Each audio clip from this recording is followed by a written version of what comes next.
आज आपण वुमन्स डेच्या लास्ट सीरीज मध्ये आहोत आणि आतापर्यंत आपण फिमेलचा सेव्हिंगचा अप्रोच बघितला, का करायला हवी, कशी करू शकतात, कशा त्या कॅपेबल आहेत, उत्तम मॅनेजमेंट करतात, या सगळ्या गोष्टींवर बघितलं. SIPs बघितल्या, स्मॉल इन्व्हेस्टमेंट बघितल्या, लॉंग लास्टिंगच्या बघितल्या.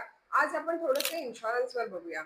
आणि इन्शुरन्स म्हणजे स्पेशली टर्म इन्शुरन्स, की जेही मी फिमेलला असं वाटतं की आमच्या घरातला जो ब्रेड विनर आहे तो माझा नवरा आहे किंवा मेल, सो आपण त्यांच्या टर्म इन्शुरन्स कडे लक्ष देतो पण स्वतःच्या देत नाही.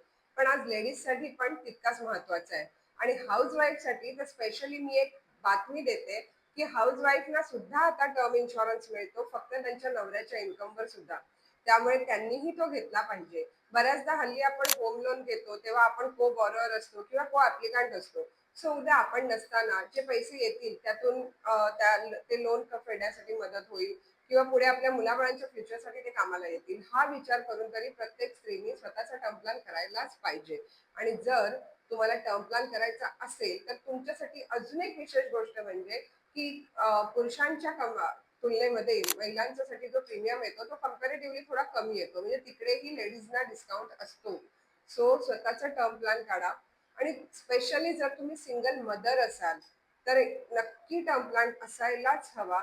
कारण तुमच्यावर खूप साऱ्या जबाबदाऱ्या आहेत, तुमच्या मुलांचे फ्युचर आहे, तुमचे लोन्स आहेत.